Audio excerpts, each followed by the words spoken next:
Good morning friends. कल अपन जो class पढ़ रखा था कल, उससे आगे आज अपन स्टडी करते हैं। इसमें कुछ क्वेश्चंस मैं पहले करा देता हूँ जो कल किया था उससे। ये क्वेश्चन है कि P sine theta equal to √3 तो and P cos theta equal to 1 then find the value of P. मतलब हमें पूछा गया पी साइन थीटा की वैल्यू √3 है। मतलब हमें गिवन क्या है कि हमें गिवन है, अगर मैं सॉल्यूशन की बात करूँ तो सॉल्यूशन हम कैसे पता करेंगे कि हमें गिवन क्या है, P sine theta equal to हमें गिवन है √3। अब इसे मैं इक्वेशन फर्स्ट बोल दूं। दूसरा हमें गिवन है P cos theta equal to क्या होगा। अब मैं अगर देखूं कि ये इक्वेशन कौन सी हमारी सेकंड, ये दोनों गिवन है। अगर मैं बोलूं कि ये पी साइन थीटा ये पी कॉस थीटा, अगर मैं इक्वेशन फर्स्ट का इक्वेशन सेकंड में डिवाइड दे दूं, क्या कर दूं, डिवाइड दे दूं। अगर मैं डिवाइड दूंगा तो मैं क्या करूंगा बताओ। मैं डिवाइड दिया, जैसे कि मैंने आप लोगों के सामने डिवाइड दिया, तो मैंने कहा कि equation first divided by equation second. अगर मैं फर्स्ट में सेकंड का डिवाइड दूंगा तो क्या होगा बताओ, P sine theta upon P cos theta equal to क्या आएगा बताओ। इधर तो √3/1, पी से पी कैंसिल आ जाएगा। ये क्या आएगा, sine theta upon cos theta. मैंने आपको बताया था sine theta upon cos theta क्या होता है बताओ, tan theta. Tan theta equal to कितना आ गया, √3। टेन थीटा की वैल्यू अगर √3 आई तो हम जानते हैं कि टेन थीटा में जो √3 वैल्यू होती है वो कितने की होती है, 1060 की। अब मैं कहूं ये टेन थीटा बराबर कितने के, 1060 के। तो 10 तो दोनों तरफ सेम है, लेकिन अगर मैं कंपेयर करूं तो थीटा की वैल्यू कितनी आ गई। अगर मैं थीटा की वैल्यू निकाल पाया तो मैं डायरेक्टली क्या करूंगा, थीटा की वैल्यू पुट कर दूंगा इक्वेशन 1 में। अगर मैं इक्वेशन 1 में इक्वेशन 2 में पुट करूं तो मैंने कहा पी साइन और थीटा की वैल्यू कितनी है 60 इक्वल टू कितना, √3। तो मैं कहूं पी इक्वल टू कितना आ गया, √3/sin 60। अगर मैं यहां पे पहुंचा तो ये मेरा क्या आ गया, √3 अपॉन साइन 60 की वैल्यू कितनी होती है, √3/2। 2 कहां पहुंच जाएगा ऊपर, √3 से √3 कैंसिल, तो क्या बचेगा 2। तो पी की वैल्यू कितनी आ गई बताओ। तो इस तरीके का कोई भी क्वेश्चन आए तो हमें क्या करना, देखो हमें पहले सोचना है कि हमें क्या पता होना चाहिए। हमें मैंने जो पिछली 2 क्लास में बताया वो सारे पॉइंट पता होना चाहिए कि पी साइन थीटा क्या होता है, कॉस थीटा क्या होता है, टेन थीटा का फॉर्मूला क्या होता है, sign theta upon cos theta क्या होता है, टेन थीटा। तो इस तरीके से ये क्वेश्चन बहुत ही ईजी, मैं बोलूं सबसे छोटा क्वेश्चन सबसे ईजी क्वेश्चन है ये। अब मैं एक और क्वेश्चन कराना चाहूंगा आप लोगों को। जैसे कि ये क्वेश्चन है साइन 2 थीटा की वैल्यू हमें गिवन है 1/2। तो इसका अगर मैं सॉल्यूशन की बात करूं तो कैसे करेंगे बताओ। हमें गिवन है साइन 2 थीटा इक्वल टू में क्या गिवन है, 1/2। अब मैं जानता हूं, आप भी जानते हो कि ये तो इधर गिवन है साइन 2 थीटा, और 1/2 जो वैल्यू होती है टेबल से वो कितने की होती है बताओ, साइन 30। साइन 30 की वैल्यू 1/2। तो यहां से साइन तो दोनों तरफ है, अगर मैं कंपेयर करूं तो 2 थीटा इक्वल टू क्या आ गया, 30 डिग्री। तो 2 थीटा इक्वल टू कितना है, 30। तो थीटा इक्वल टू कितना आएगा बताओ, 15। अब थीटा की वैल्यू 15 आ गई। अब मुझे पूछा क्या है, cos 75 माइनस थीटा की वैल्यू क्या होगी। तो मैं क्या करूंगा कि ये वैल्यू जाके डायरेक्टली यहाँ पे क्या कर दूंगा, पुट कर दूंगा। जब ये वैल्यू यहाँ पुट करूंगा तो क्या आएगा बताओ, cos 75 माइनस 50 इक्वल टू क्या आएगा, cos 60। cos 60 की वैल्यू कितनी होती है बताओ, cos 60 की वैल्यू कितनी होती है, साइन 30।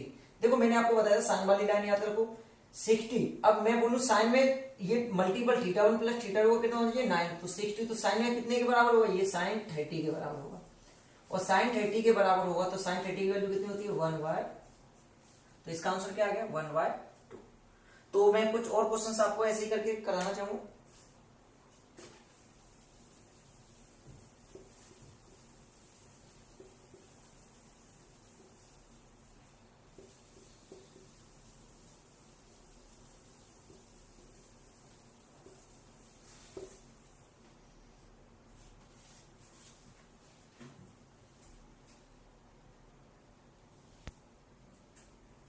तो अब अगला एक सवाल लेके आए अपन।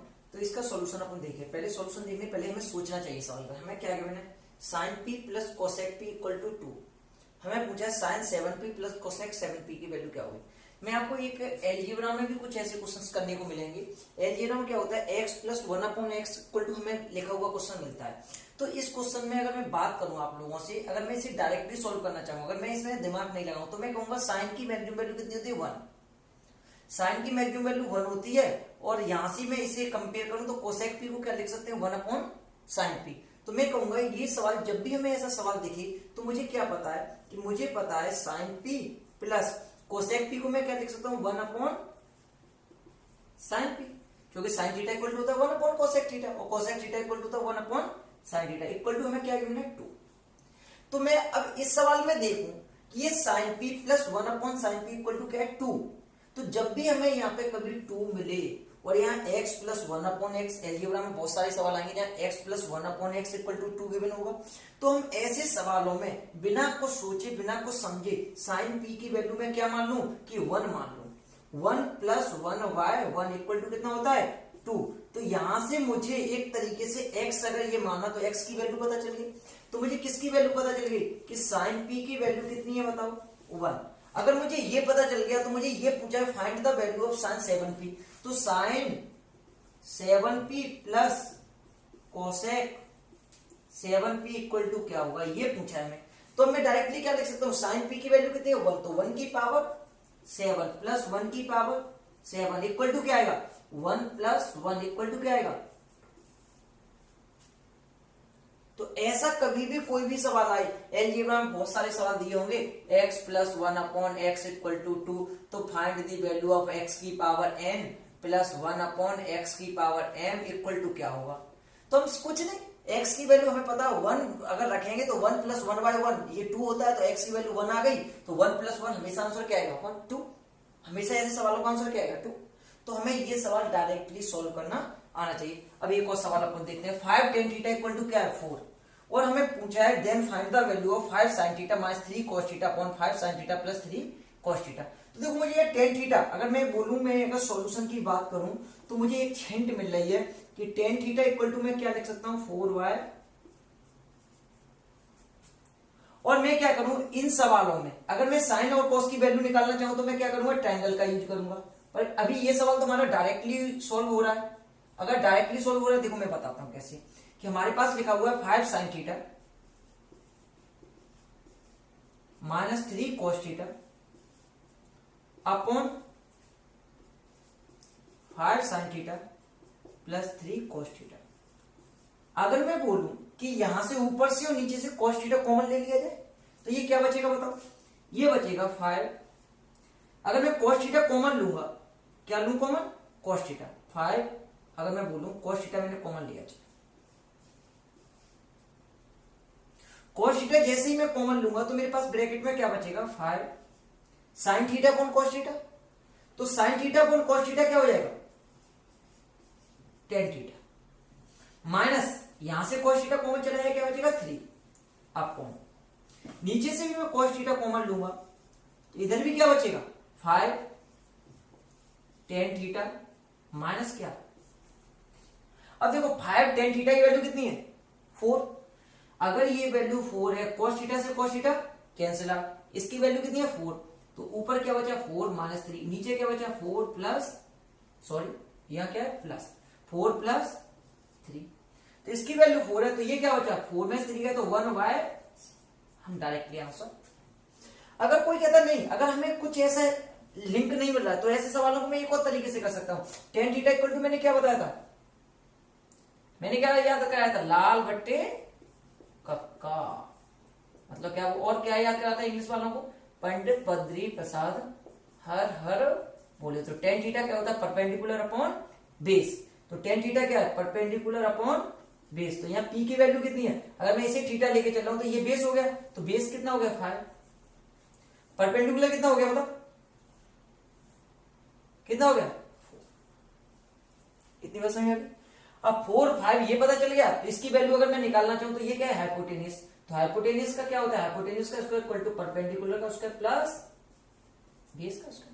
यहाँ परपेंडिकुलर कितना है 4, 4 का स्क्वायर कितना हो गया 16 प्लस 5 का स्क्वायर कितना हो गया 25, तो यहां से ये कितना हो गया 41, तो h की वैल्यू कितनी आई √40, तो h की वैल्यू निकल आई।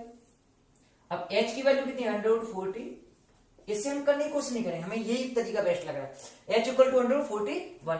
अब मैं क्या साइन थीटा की वैल्यू भी निकाल सकता हूं और cos थीटा। तो साइन थीटा क्या होता है बताओ, साइन थीटा होता है परपेंडिकुलर अपॉन हाइपोटेनियस, लाल मतलब लंब बट्टे कर्ण। तो परपेंडिकुलर कितना है 4, हाइपोटेनियस कितना है 4y √40 इसी प्रकार cos थीटा क्या होगा बोलो,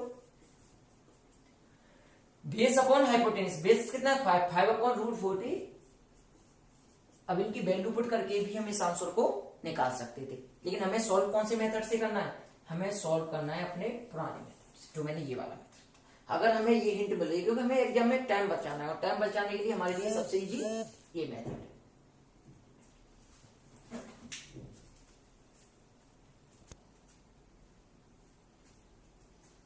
तो अपन एक सवाल, दूसरा सवाल देखते हैं। हमें एक सवाल गिवन है, यदि sine alpha plus cos beta equal to 2 given हो। और देखो पिछला सवाल था, उसमें हमें हिंट क्या थी, sign alpha plus cosec alpha. तो वहां पे क्या था, कोसेक अल्फा को 1/sin अल्फा लिख दिया था, और यहाँ पे 2 गिवन था तो 1 मान लिया था। अब ऐसे सवालों में 1 मत मान लेना कि साइन अल्फा को भी 1 मान लें और कोस बीटा को भी 1 मान लें, लेकिन हाँ मानेंगे वो अलग कंडीशन है, लेकिन वो पिछले वाले सवाल से ये सवाल अलग है। और यहाँ पे एक चीज और गिवन है कि अल्फा है वो बीटा से कैसा है, बड़ा है, और अल्फा और बीटा की जो वैल्यू है 0 डिग्री या 90 डिग्री, 0 डिग्री से लेकर 90 डिग्री तक कुछ भी हो सकती है, और अल्फा बड़ा होना चाहिए किससे, बीटा से।